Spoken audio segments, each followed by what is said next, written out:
All right, what's going on, Arkansas fans? Matt Harris is back in the building for another Getting Defensive with Matt Harris.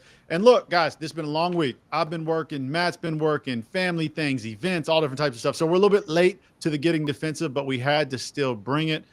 We apologize for the delay. Matt, how you been down there in Dallas? Living life well, man. Out here sitting in this post-rain air in Fort Worth, Texas. So life is good. No complaints, man.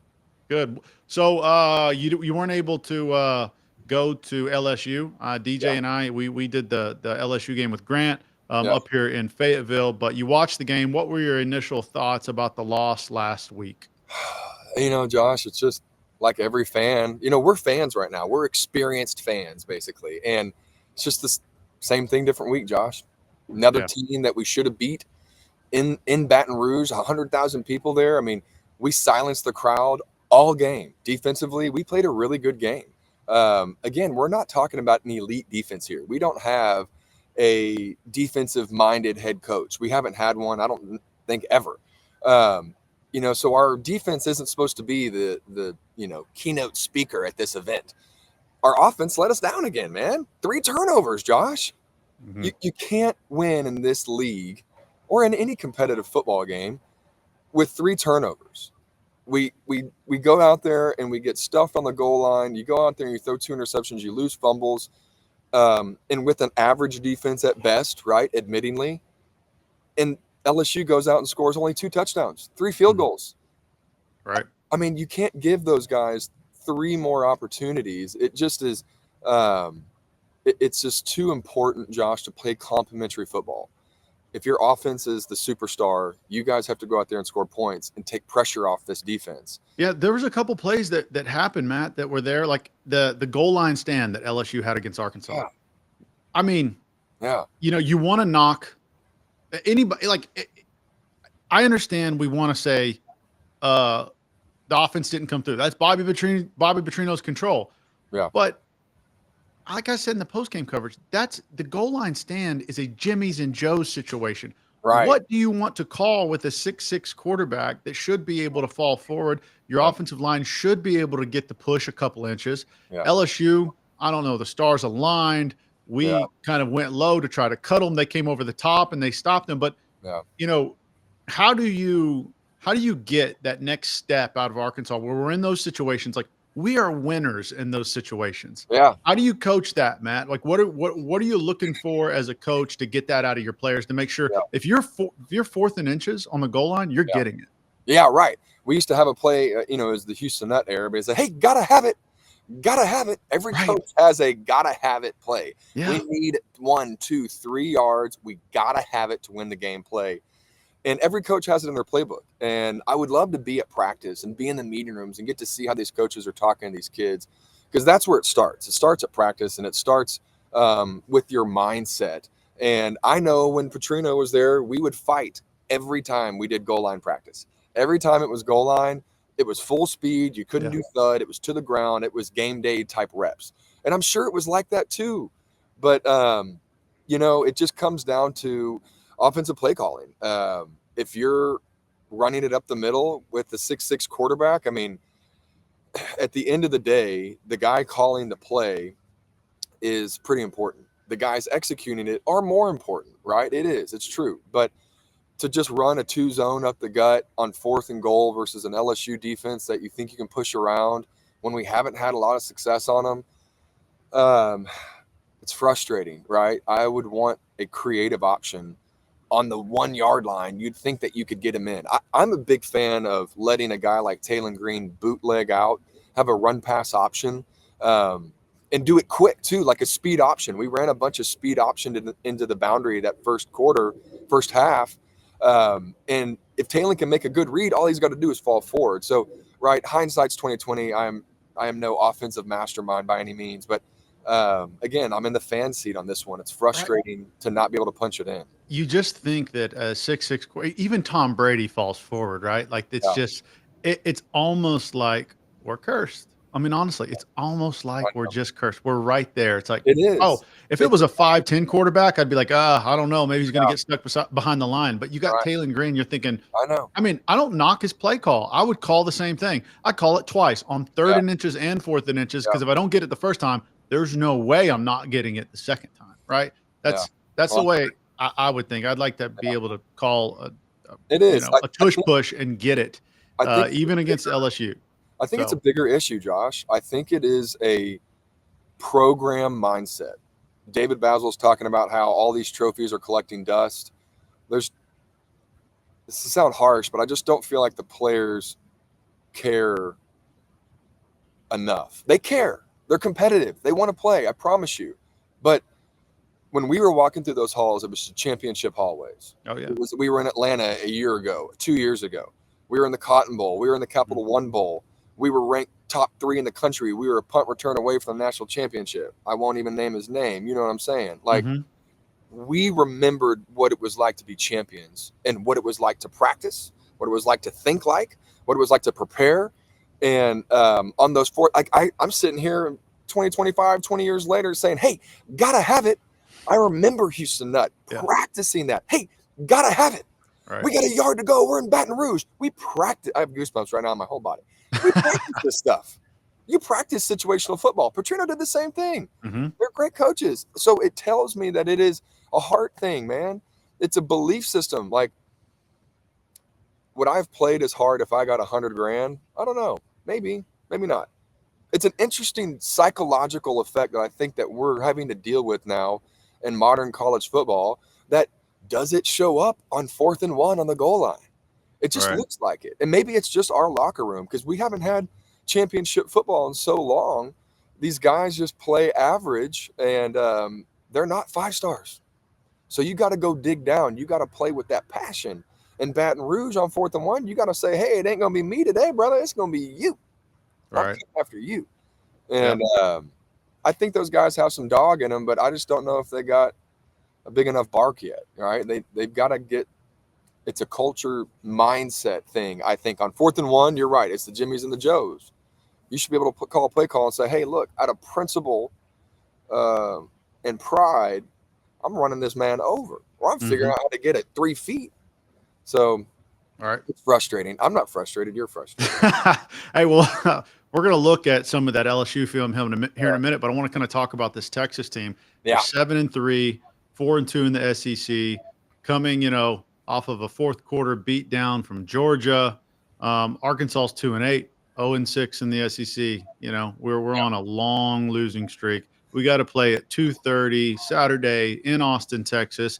You've played against Texas before. Yeah. Talk to me about the rivalry vibe. Like, what is that like?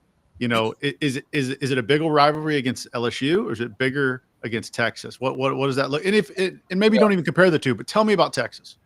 Yeah, man. I think they're both rival games. I remember playing LSU and Texas. We played in Austin. We got absolutely smoked by the eventual national champion runner-up Colt McCoy, Jordan Shipley um, Yeah. team, and they were incredible. But they weren't anything like that we hadn't seen. We've already played Bama. We've already played LSU. We've already played Auburn. Like, these cats aren't anything special relative to what your competition is that we've been playing and unfortunately losing to all season. So there is that. They've got some dudes down there. They may be 7-3, but they're on the brink of a playoff still. They're ranked 17th. They win. They beat us. They beat A&M. Look out. They're absolutely in the playoffs. So they're going to be hungry. How hungry are we going to be? LSU was playing for bowl eligibility. We're Right. playing for nothing. That goes Yeah. into it. So that Texas rivalry could be one of those things that takes us and elevates our game. But how many guys are in the locker room talking about it? How many guys are from Texas that want to beat those guys? I was a Hmm. Texas boy, and it was Right. awesome to go down there and get a chance to go play in front of some of my high school friends that went to UT and go Hmm. against guys that I grew up competing against in the DFW Metroplex. They're good players, man. I mean, if you're the best in DFW, that means you're one of the best in Texas. That means you're one of the best in the country. So Right. all these Arkansas boys, it's your opportunity now to go shut these Texas kids up. Yeah, Texas high school football, we're the best, 5-star. I don't want to hear it. Like, I Mhm. remember practicing like that When we were preparing for Texas, unfortunately, it didn't go our way Mm-hmm. because they were very, very good. I remember holding Jordan Shipley. He was one of the guys that I would purposely tug on his jersey a little bit because, man, he was so they got dudes. I mean, it's a 10-point spread. They're giving Texas like an 83% chance to win the game. So, it's the replacements. You got nothing to lose, Arkansas. Go ruin their day. If you want to talk about a rivalry and get it re-stirred up, go take down Texas and Austin and see how you come back. That plane ride home is going to be a fun one. I promise you. Right. Well, you're right. We don't have, anything to play for in the sense of, postseason. And we've talked about, you got NIL to play for, you got your NFL resume to play for and all that good stuff. Yeah. But there's a psychological effect when you're playing Texas. You know that this game is on national TV. It's at 2:30, which is better than 11 a.m., right? Yeah. And so you're moving up here. And Yeah, also we've been playing every game close. So, I was telling DJ that if you in football, there's wins and losses, right? Yeah. And as a guy who's played it and even coached it, that you can have a really good team and still come up short, right? And you can look at what you got and you're like, man, if I could develop this a little bit longer, if I can have one off season with these guys, like we can flip the script. Yeah. So that's the way that I look at Arkansas's team. Yeah. And I think that the fan base is so tired of losing that it's just like it's traumatizing. So we get this fan base that's almost like, we're terrible, we're blah blah blah. Okay, like we're losing games. We're not a terrible football team though. Yeah, but we're just coming up on the short end of the stick every time.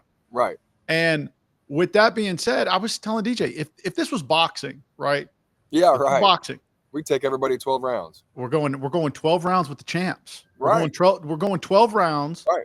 with the best teams in the country. Every single time we get in there. The entire stadium would put some respect on Arkansas's name if it was a boxer, right? We'd be feeling like we're Rocky. We just went toe-to-toe with Apollo Creed. So but that's not how boxing's points, and there's a different respect level in a fight. In a football game, in this world of wins and losses, it determines everything. You could still lose in boxing against the number 1, number 2, and number 3 contenders in the country and in the world. And if you fight them close enough, you're still ranked number 4. Yeah, right. Yeah, right. So, football does not it's not the same scorecard, right? There's not a judge's scorecard here. So that's the tough situation. But with that being said, if these guys, if they can keep that morale, right? If they can keep that Rocky morale in their head and not just feel defeated, we can upset someone. We can. And Arkansas fans are going to hate me for this because I'm over here I'm pumping hope into a 2-win season, but I don't care because I know football and we can win and we can take this. We can take this like last little taste of Arkansas football and at least get a victory this season. And how cool would it be to finally just get some relief? It's not changing anything. It's not making or breaking Petrino's job. It's not changing what coach we go and hire, but it is going to make you feel good on Saturday when you're sitting there at the house and you're watching Arkansas finally come out with a victory. So I would love it being here in Texas. I get to talk bad to somebody for a year. Right. Hey, you guys won 3 games and one of them is y'all. Exactly. I mean, hey, come on. It feels good to say that. Exactly. Yeah. I'm ready for it. Hey, remember how terrible we were and we beat y'all. Y'all. Say exactly. Something. Well, there's some familiar faces, man, on Texas's offense. Ryan Wingo, we played with how cool is that? Ronnie Wingo. Yeah. Good guy. His little brother, we were like looking that up. We were like, little brother, I mean, 15 years younger, but I'm almost 100% positive that is his little brother. Yeah. And he is apparently wide receiver number 1 for those guys. I mean, if he's anything like Ronnie Wingo, he's built like a freak. Yep. Run like the wind. Coming off of a thumb issue, supposedly. So, but I'm sure he will probably be out there playing, especially when Ronnie calls him and says, "Hey, I need you to play for the fam here." I know what Coach P is going to run against you guys here. Right. Let me tell you something. He's probably on the phone with them right now, actually. Yeah, he probably is. Ronnie, don't do it. Hog. Yeah. Be a hog. Well, let's just recap this. Lost to Ole Miss by 6. Memphis by 1. Tennessee by 3. A&M by 3. Auburn by 9. Maybe. Mississippi State by 3. LSU by 1. Mm-hmm. So if we're right there, I'm a football guy, right? I was raised in the locker room. I have Coach Landry's words going through me, through my dad, and anticipation beats reaction, Josh. Like my dad would always tell me, it's almost like the Michael Irvin quote: "Big time players make big time plays in big time situations," right? But good teams and good defenses can feel the moment. It's 4th and 1 on the goal line. This is the make or break. Like in the first quarter, fourth quarter, doesn't matter. I mean, these guys have to start anticipating that this is a big play. And, everybody thinks about manifesting and whatnot and seeing yourself make the tackle as you're on the bus right before the game. But my dad, before every snap, would say, "The play's coming to me and I'm going to make it. I don't want Charlie to make it. I don't want Leroy to make it. I don't want no one else to make it but me. If it goes to the other side of the game, I'm going to be pissed. That ball's coming to my side and I'm going to make it. I know exactly what's going to come here and I'm going to dump truck that dude. I can't wait to make this play. I can't wait to make it." And he would, again, goosebumps on my entire body. But that, it needs to be that kind of urgency. If you want to beat Texas, if you want to beat A&M, if you want to win in the SEC, you got to have that kind of urgency. And there's no difference this week. You're going down to Austin. This is a top 20 team. They're playing for a lot, and you're not. Right now, it is anticipating those big-time plays. Right, that third down in LSU, our offense didn't play well, but there's always things you can do to get better. I mean, you need to anticipate on a 3rd and 3 that they're going to run the ball. They're not going to pass it and stop the clock and try and kick a field goal in a 1-point game. They're going to try and run the ball and let the clock go down. So, anticipation beats reaction. We're going to jump into the film here, but I can't wait to show y'all this play and to teach you guys, the fans, what it's like for a mindset to be correlated on the football field. So I want to jump in this film, man, and kind of speak to how a mental approach goes into a victory. I played in the same locker rooms. Darren McFadden and Felix Jones were freaks, man. I mean, these guys were absolute studs. Mike Washington runs just like Nile Davis. Nile Davis was an NFL guy. Right. We've got the talent there. We've got Cam Ball. We've got Quincy Rhodes. He's one of the top 10 defensive ends in the country as far as sack production goes. We've got a lot of talent here. So, I mean, 3rd and 8. Let's see what we got here first, Josh. D-line stuff. Look at Cam Ball. Look at him running. Y'all, this guy's 320 pounds, and he just chased down a mobile quarterback. You play like that every play. You play like that every play, right? Your mindset and your effort are really the two things that you can control. I knew, Josh, every time I played anybody in the SEC, they were ranked higher than me. They were likely bigger, faster, stronger than me. But they were never going to have your boy's mindset. Right. And they never could outwork me, ever. Right. Ever. I ran a 4.4. I knew I was fast enough to go chase these guys down.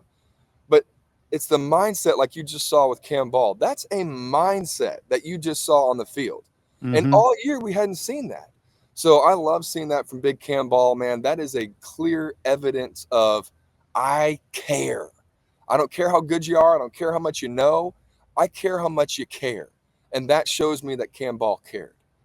We used to rank loafs, right? I was going to do the loaf counter, and then we started just losing more games than I could count loafs. So now I do the positive things here. Yeah. So that's a great rush for him. But you're spot on. He keeps his eyes in the backfield almost immediately, sees where the quarterback's going. I mean, I love a defensive line that can get pressure, but also, stay aware. Right. And playing this quarterback, we knew, hey, this guy was going to be a mobile quarterback. He was going to run the football. Right. Cam Ball, March Manning's going to be the same way this week. Starting the game, aware, got fresh legs, still able to chase this guy down. And hey, that shot. I mean, Cam Ball's no slow guy, and he is heavy. I don't know, almost 300 pounds. Yeah, he is 3+. 3+, yeah. I want y'all running that guy down. I want y'all to remember this play too. That's a defensive tackle chasing the guy and making a stop on 3rd and 8. 3rd and 8. There's going to be a play here in the fourth quarter when it's 2nd and 16, and we don't make that play, and it contributes heavily to the loss of that field. Offense, I never worried about offense and what they did. I was always aiming to shut people out, always, every single time. 3rd and out, no field goals, no points, always a shutout goal. It's not a goal of I want them to score less than us. I don't want them to score a damn point. Right.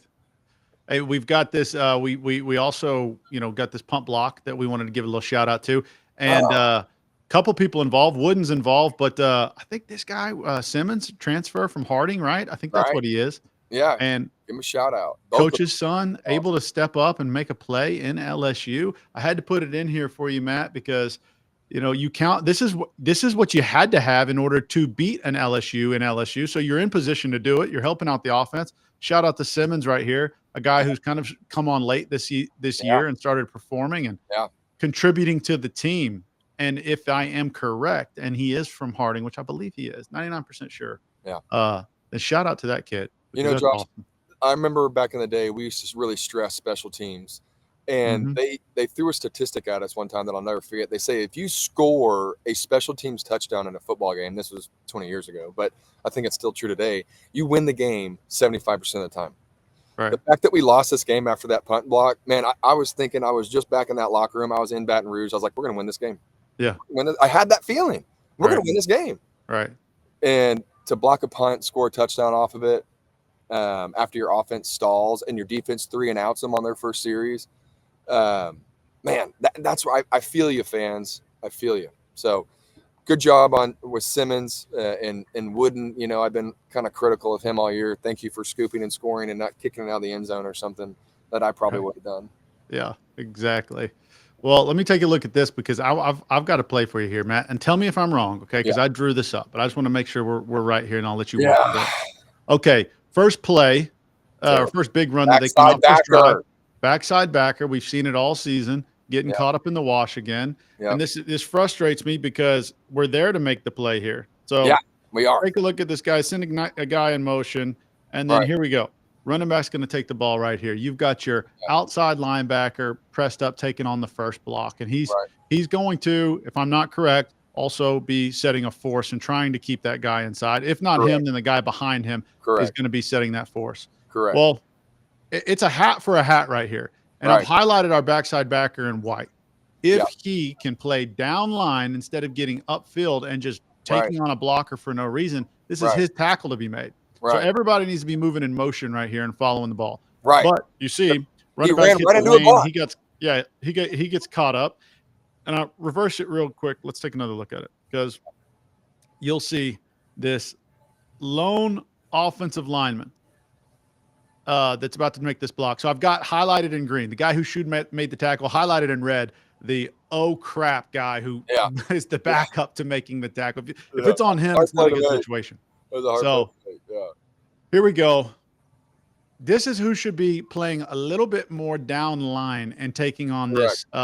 this tackle, meeting the running back in the hole. Now, what he does is he just sees this block, and I guess he thinks, "Hey, I'm going to go blow up this lead blocker." I've But the got reality is, if the running back actually cuts back, you've got backside help here Yeah. in order to stop this running back if he cuts back to the right. Well, Right. he takes on this LSU offensive lineman, and I guess he dives at his legs again. You've got these two backside help here that could take the running back if he does cut back. He doesn't cut back though. Here you've got your guy, I guess, taking out the knees of this Yeah. offensive lineman. Why not just play more down line, Matt, Yeah. and be there for the tackle? Why go on and just kind of take yourself out of the play by meeting the block? Yeah. It's Those not guys what are you want to do, right? Yeah, they're looking to get blocked. And the guy to his right as well, that play side backer. I mean, we've got great leverage here. We've got the force. We got Larry Worth outside. We got a double edge here. The guy, the white hat, I don't know who it is. It may be Shaw or something. You can see that they're in the same gap, Josh. Right now, old boy to his right, you got green highlighted. There's two Razorbacks in the same gap. Right. You're wrong. Whenever you've got two guys in the same gap in the run defense, if you're in the box and then Larry Worth comes in and misses a tackle, you know, that should have been a tackle. There should have been three different guys. The guy you got highlighted right there and the guy to his right should have made this tackle. It's been frustrating all year. It's been frustrating since Memphis, since Ole Miss. Like defensively, I mean, this is why I don't really like talking about offense, but it's hard when they have 3 turnovers a game. Right. And that's where it's hard on an average defense when they miss plays like this. Man, I'd love to be in the film room and to hear what these defensive coordinators and coaches are saying to these linebackers. It's like, guys, it's been like this all year. You're there. Make the play. Pull your trigger. Shoot your gun. So this is where, again, anticipation beats reaction. It's a mindset. How bad do you want to get this guy on the ground? Don't look to get blocked. That's what people say, right? You're looking to get blocked. Don't look to get blocked. Go find the running back and get him on the damn ground. It's literally that simple, Josh. It's literally that simple. All right, let's take a look at this next play. 3rd and 6, Matt. Yeah. My guy, Quincy Good pressure Rhodes. here. The whole line, the whole rush here. We got a twist. You got Quincy Rhodes, you got Philip Lee on the top side, punking that left tackle. I mean, just so frustrating because the last few games, our defensive line and the production and the push that we've been getting, if we've had this all game, and then there's a couple of plays later here that we'll see where a linebacker gets his hands on the ball. I want to just clear the air here on run responsibility and pass responsibility. Everybody thinks when they pass the ball, the defensive backs were supposed to just intercept the ball every time or knock it down. Not the reality. Everybody thinks when they run the ball that linebackers or defensive line are supposed to or make the tackle. That's not true. Safeties and corners are incorporated in the run game just as much as defensive linemen and linebackers are incorporated in the passing game. There's complementary football when an offense can go down and score, or a defense gets a turnover and the offense goes score. Like, that's complementary football. There's complementary defense as well. When you can get a defensive end to go in there and rush the quarterback, force an errant throw, a linebacker to stick his hands up and deflect the ball, that's how you get turnovers. That's how you get inside the quarterback's head, man. Plays like this, we've been having good production not all season, these last few games, and it's frustrating because, man, where was this in Ole Miss? Where was this in Memphis? Where was this, in that Mississippi State game? Consistency is the sign of a champion, and these guys got to be anticipating, mentally locked in as playmakers. I'm going to make the play. I'm a good player, and I'm going to make this play. Not you, Cam. That's in you. This is Quincy's game. And imagine a defense competing, inter competition. That's when you're great. That's when you get great. You don't depend on someone else to make the play, or you don't go look to get blocked. Oh, Larry will make the play. No. Forget you, Larry. I remember running over. We were in Ole Miss, and a safety or someone, a corner, got in my way, and I had a great angle on this running back, and I ran over my own guy to make the play. Mm-hmm. Because I'm like, hey, that's not your play to make. You're out of position. Get the hell out of my way. You're on my team, but you ain't going to make this play. I'm going to make this play. I've got them dead to rights. Someone has these guys dead to rights. The play before is kind of what I'm still thinking about. Right. Backer, you're a free hitter. This is a legal game where you can hit somebody and get rewarded for it. The NFL will pay you, or college now will pay you to hit someone hard enough. Right. How fun is that? That's great. Well, you're about that life. And you mentioned consistency, because here we are in a 3rd and 7. LSU's taking the lead. They chipped away at field goals here, but this is your moment right here. Force a punt. And I don't know. We'll watch this. Blown coverage. We don't have any contain out here. We don't have a force on a mobile quarterback out to the left side. A lot of space out here to work with. I don't understand the blitz.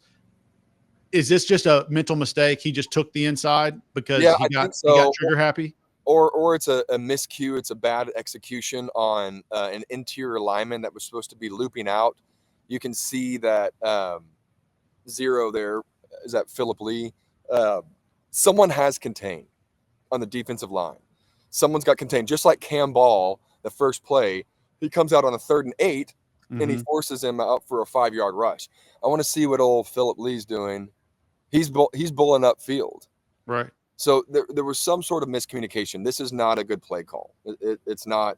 This is where I wish I was in the locker room or in the film session. Like, hey, what happened here? Break this down, because there ain't no way you're expecting a backside backer to be contained on the backside to the field. Right. So maybe this is a twist that was supposed to happen on the line, and it didn't. LSU got his hands on Philip Lee really well and stopped him from getting outside, because it looks like he's working outside. Maybe that's what it is. Yeah, that's my best guess. Was there's some sort of contain that got busted. Yeah. This is this next play, Matt, is what we've been talking about. Is a defensive or back's best friend is a good defensive pass rush. So, yeah, I'm gonna call this guy out. Take a look at our guy right here, Mr. Quincy. Look, good pass rush, but see how he's rushing upfield. Yeah, and because we're gonna come back to that. I like Quincy Rhodes. He keeps rushing upfield. There's a rule with defensive ends. You're not supposed to rush past the quarterback. If that quarterback's here, you're supposed to rush to the quarterback and get even. or fold back, because there's no Right. point. That quarterback's just going to step up in the pocket and make the throw like he does right here. Or 2nd and 17, not to Tarantino this, if y'all are watching the game, you knew what happened. He takes off. So in film, is the defensive line coach saying, hey, Quincy, you're a super productive guy, but you're taking yourself out of the play. That quarterback is not in any pressure right now. The cam ball up the middle, that's great. But then look at number 20. Everyone's talking about how DBs need to make all the plays. Look at this. He's in the passing lane. This guy has never played all year. Right. Look at him staring at the quarterback. And he puts his hands up and makes a play, almost gets a pick. I love this. That's the type of defense that you want. Quarterback's like, oh, shoot. Shouldn't have thrown that one. You're dang right. Then we've got This is 2nd it. and 16. Oh, this killed me, man. It's a 1-point game. There's 4 minutes left. This is their game-winning drive, basically. This hurts. Go down We and got 2 score. more plays to look at, but this one hurts the most. This one hurts the most, yeah. 2nd and 16, Josh. Know your situation, right? Whenever we were talking about this earlier, Matt, what are you expecting here, right? Again, anticipation beats reaction, Josh. If I have to tell you once, I'm going to tell you 10 times. Draw, screen. Watch the draw. Watch the screen. Watch the draw. And you could see, if you run it back, they were trying to do a fake screen, hit their number 2 receiver up the seam. It's a good play call. But what happened was, is you get Shaw, Julian Neal, and Jordan Young. Look at Shaw bouncing out like he's going to go just get that screen, but right behind them, that's the guy they were trying to hit. Now you're out of position for the quarterback running away. But Quincy Rhodes, when you get this tight shot here, you'll see what I'm talking about and why I'm frustrated with a really good player in Quincy Rhodes. He takes himself out of the play again. And Cam Ball's not catching that guy, not when he steps up in the lane like that. So here you go. He fakes the draw, fakes the screen, sees the seam. He's in a decent pocket here. And, Quincy's not too far above him, but he's going to keep going. And that hole just opened. Look at that. He passes right over him. And the guy's like, well, I can run. And just Shaw was a little out of position. Quincy climbed a little high. It's that little stuff. He fakes the screen, tries for the seam. And you see it all the time in man-to-man defenses. Those quarterbacks see the DBs turn their backs. Right. They take off.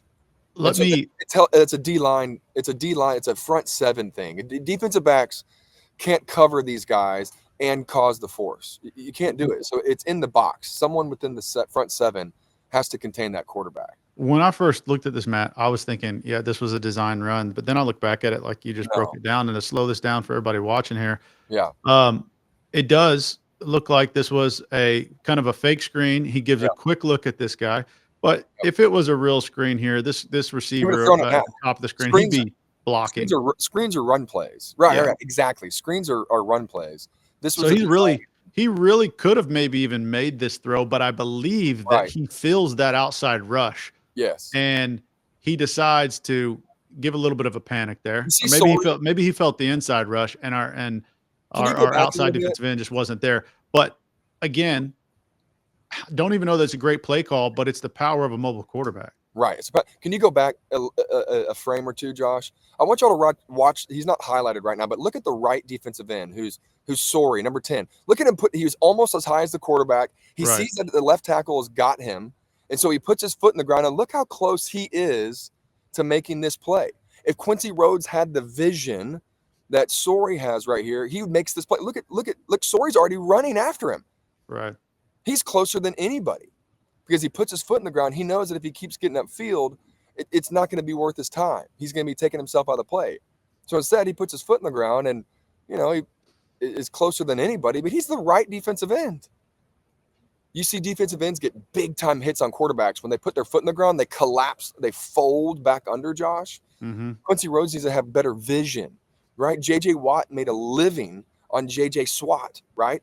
He's pass rushing. If he gets the guy, he's going to go to sack. But if he's pass rushing and he's stuck, he looks at that quarterback and he gets his hands up.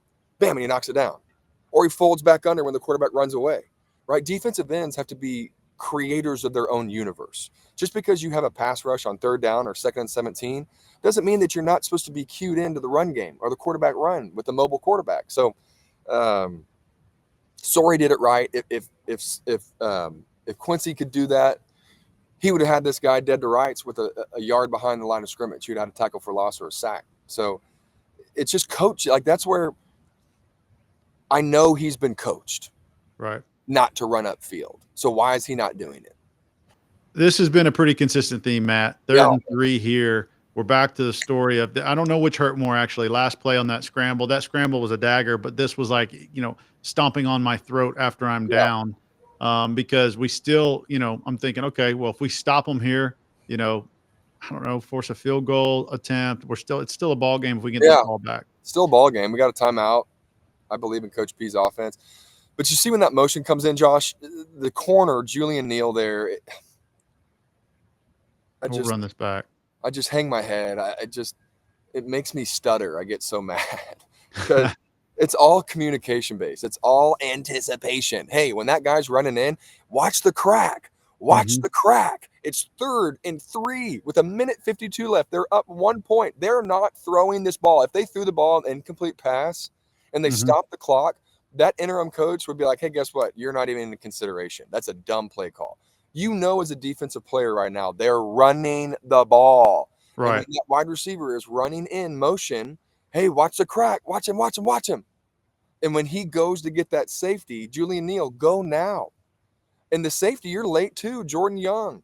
Like, you guys, it's 3rd and 3. Look, they're getting reached a yard behind the first down marker. They need to be at the line of scrimmage. And the linebacker in front of them, they're just following each other into the mess. Why are you going up the middle when that's not your responsibility? You're not. Yeah, that was the biggest thing that stuck out to me right here was the fact that, yes, 3rd and 3, short pass maybe, but you got to see the run and you got to get on your horse. Why are you getting met with that wide receiver crackback block behind the sticks? Both of these guys are at fault, man. Jordan Young and Julian Neal. It's all about anticipation. And pre-snap anticipation means, hey, it's 3rd and 3. They got a tight end here. They've only got one receiver out there, and they're motioning one of them in to block. They're not going to pass this ball. This quarterback is not a solid passer. This is a running situation all day long. They're trying to ice the game. Like that. It just slides down. So our weak edges, once again, and I can just tell you, Josh, if I'm playing the University of Arkansas and I'm scouting our defense, I'm going to run off the edges all day. Yeah. I'm going to run I'm doing an outside zone all day because we've had letdown after letdown after letdown all year, right? Forget what the offense does. 3 turnovers, 4 turnovers. They don't score a single point in the 4th quarter. I don't care. Stop them on 3rd down and see how that works for you. Yeah. It's a weak edge once again. And, we don't have the right players. Our coaches aren't in there. There's a guy coaching these guys right now who with NFL experience. You don't think that guy's like, hey, crack replace. That's what it's called. When your receiver blocks the safety corner, you're crack replacing. These guys know what they're supposed to be doing. So it's frustrating on multi levels because I don't think it's a coaching thing as much as it is a player execution thing. Are they not getting prepared? That's one thing from the coaching standpoint. Or are they not executing? And it could be a little of both. But on this play on 3rd and 3, you just got to have really instinctual football players, right? I was fortunate to grow up with a guy who's, bust is in Canton. So I grew up from 1st grade on talking about angles and why you come down like this instead of like this. And you put yourself out of position. And I just took that stuff for granted, I guess. But I tried. I'm not saying I never let a guy outside of me, but it was rare. It was really rare because I knew if I had force, if my first instinct isn't to go up to the tight end, my first instinct, Josh, is to come off the tight end shoulder. Huge difference. Huge. Jordan Young on that last play, he's stacking a linebacker. That linebacker is going straight downhill to the linebacker. That's okay because he's got the C gap. You've got D gap. You've got outside contain. Now you're getting cracked. Who cares? He's a wide receiver. Take your forearm and hit him under the chin.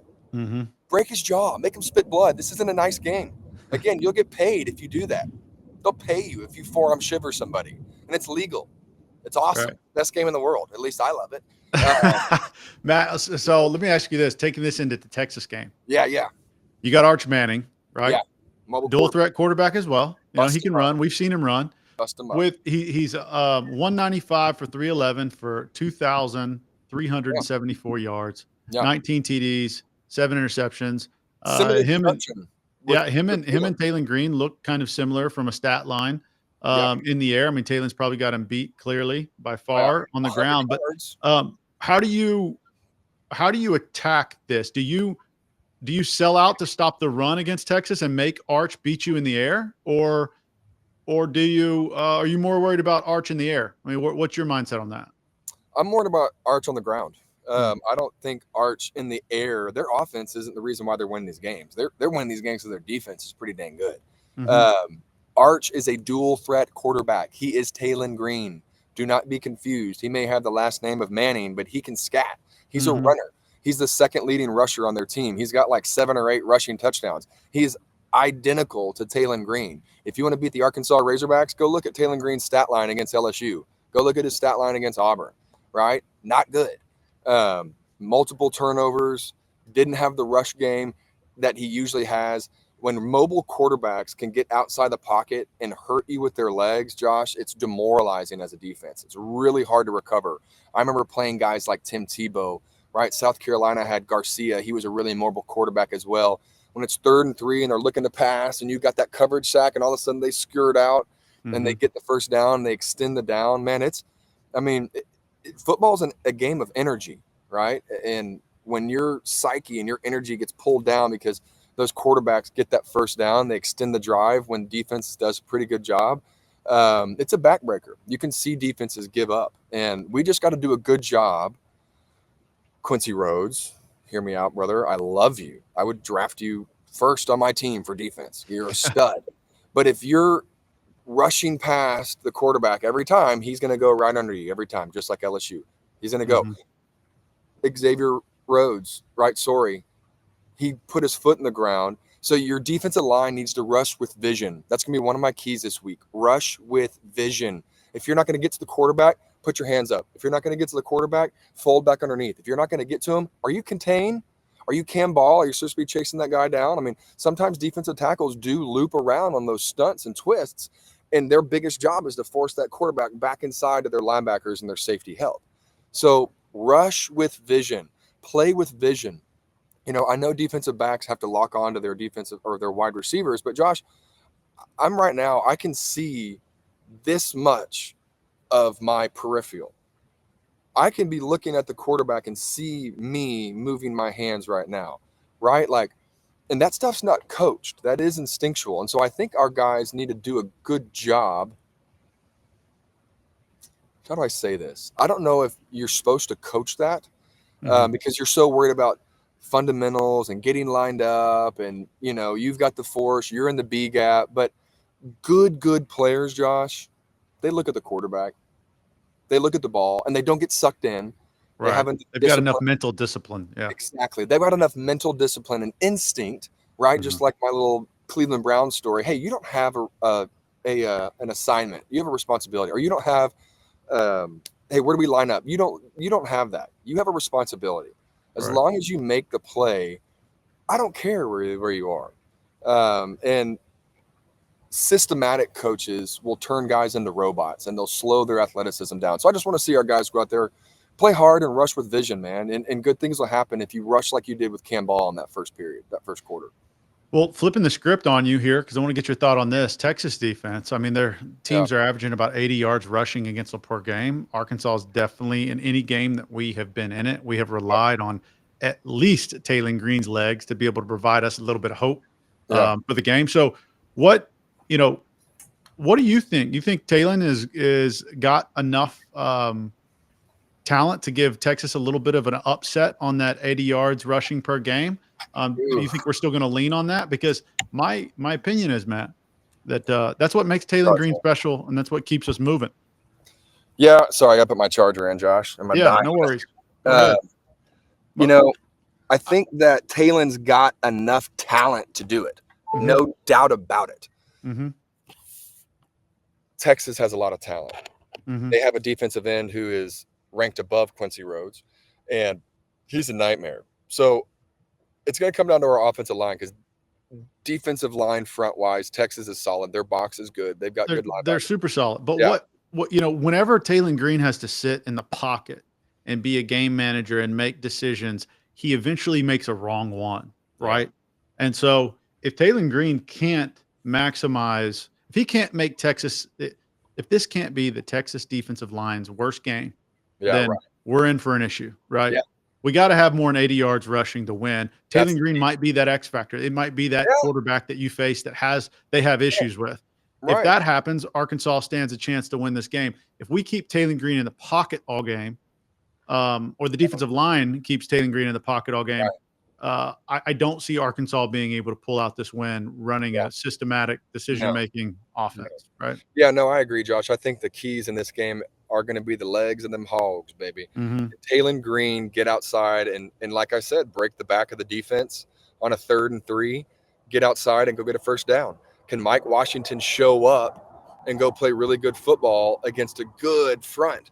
And it comes down to our offensive line, right? If you want to run the ball, you got to have your boys in the front play really good football. And so that's what I love about football, man. It's a team sport. It's not all on Talon. Mhm. It's not all on our defense. It's not all on Mike Washington. It's on us as a team. And the trenches, it's where it starts. It starts in the trenches, man. You got Yeah. to rush with vision defensively, and you got to win the line of battle, line of scrimmage battle offensively. Grant Cook, I'd love to hear his take this week on how our offensive line is going to dominate or try to go push those Texas defenders. I mean, think about it, Josh. 4th down on the 1-yard line in Baton Rouge, and we don't get a single foot. Mm. Yeah. Texas D line is going to be better than LSU's. Yeah. So Yeah, and it's again inconsistency. Arkansas can swing with the big boys, and all of a sudden just fumble the bag real quick. Two yeah, questions before I let you go, Matt. yeah. Is for Arkansas fans, do you think that this game is more about ruining Texas or seeing some life, before the end of the season and we get a new coach in here? I think it's about life, man. I do. I think it's about our program. You beat Texas just because you want to ruin their season. I mean, that's kind of just a low blow, right? Mhm. That doesn't do anything for your moral. I remember Coach Petrino's first year. We went down to Auburn and upset a number 15 or 14 Auburn. In the last game of the year, we go down in Little Rock and we upset LSU. Mhm. I remember all offseason us hanging our hats on those games. Mhm. We were better than the team that's out there today, but we had a rough first year with Coach Petrino. We lost Darren McFadden, Felix Jones, and 3 All-American offensive linemen. We had a new coaching staff change. I mean, it was a really hard year that year, and Mhm. we still managed to go out there and beat some teams. We beat South Carolina. We beat South Carolina, Auburn, LSU. Man, you go get 3 SEC wins when you're not supposed to. Your Right. off-season conversation, your off-season mindset goes, hey, we were pretty average last year and we took down a few teams. We got this. Let's do it, boys. I remember being in the offseason just yelling, screaming like, hey, let's go. How hard are they working in Tuscaloosa right now? When it Mhm. was 110 degrees and we're sitting there running 16 110s on time, 14-second sprints, man. People puking. Heck, remember Coach Veltkamp had to have the dang ambulance called on him because we would go so hard in the offseason. Right. And we're sitting there going, how hard are they running in Baton Rouge? Yeah. How hard are they running in LSU right now? How hard is Mhm. LSU working? I remember thinking that and screaming that because we beat them the year before and we could beat them again. And this team's got the talent to beat those guys. So I think beating Texas is more important for our offseason morale than Mhm. it is anything else. What do you think? Last question. What do you think for Texas? Let's say it's a slugfest, Yeah, right? Not high scoring, but let's just say it comes down to a few points. Like Arkansas's been playing everybody. yeah. Do you think that looks better for Texas? I guess there's two questions here. Is an ugly win escaping a victory against Arkansas? Does that move the needle for Texas? Um, or do they need to dominate Arkansas in order to kind of continue to solidify themselves as a top team in the country? Do you think Arkansas still has some respect in this? No. No. Well, no. I mean, look, it's a conference opponent, it's an SEC opponent, but when you're talking about playoff contention, it's a conference win. It matters that they beat us. Whether if they beat us by 1 or they beat us by 30, I don't Mhm. think it matters. The week after this could be a trap game. This is the definition of a trap game for Texas. They Mhm. may be looking forward to A&M. Mhm. They beat A&M, they're in the playoffs 100%, no doubt Mhm. about it. But if they lose to Arkansas, Mhm. they beat A&M, they ain't getting in. If Mhm. you're a 4-loss team and you lost to Arkansas, That ain't it. Right. But you beat Arkansas by 1, 2, 10, it doesn't matter. Go beat A&M and you're in. So there's a real opportunity for Arkansas to get overlooked. Yeah. And to go play good football.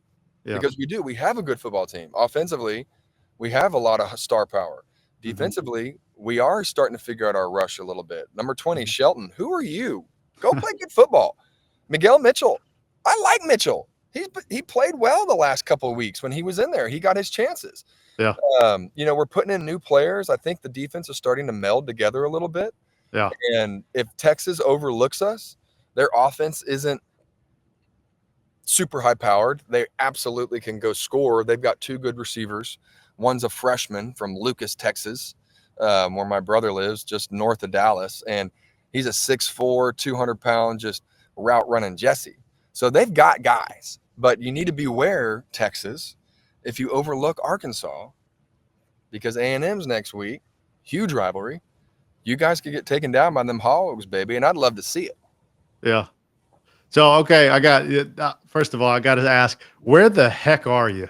Yeah, man. I'm at Ridgely Hills Country Club right now. Dude, Matt Harris, I swear, Matt Harris, I don't know what kind of life you live, super successful. He's always somewhere, Dave. He's not at a cabin. He's chilling. He's the guy at the park underneath the tree right now doing a podcast. I love it. I know. Here we are. This is who we are, man. I'm a Razorback. I'm a natural state guy. I just happen to be born and raised in Texas.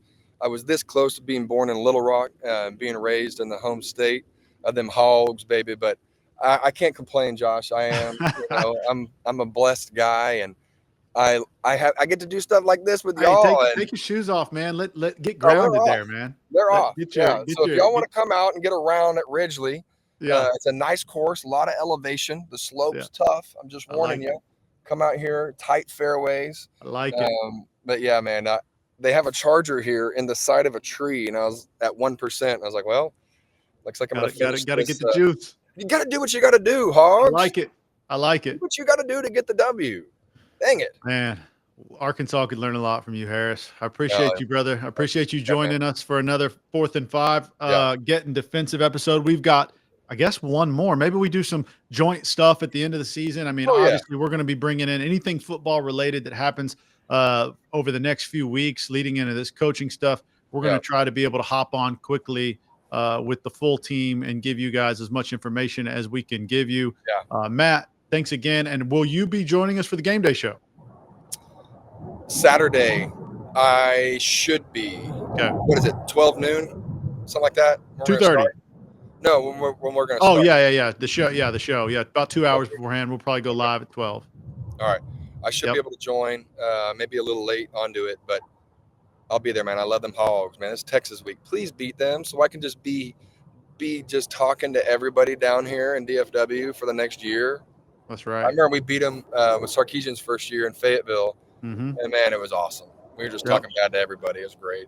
Hey, we're due one, right? That's what I like to think. That's what's keeping me alive and keeping me watching this game, because I'm like, hey, we're due one. We gotta have one. We gotta have it. Gotta have it. All right, Matt. We appreciate you guys watching. And again, thank you to Oaklawn Sports. You're watching 4th and 5.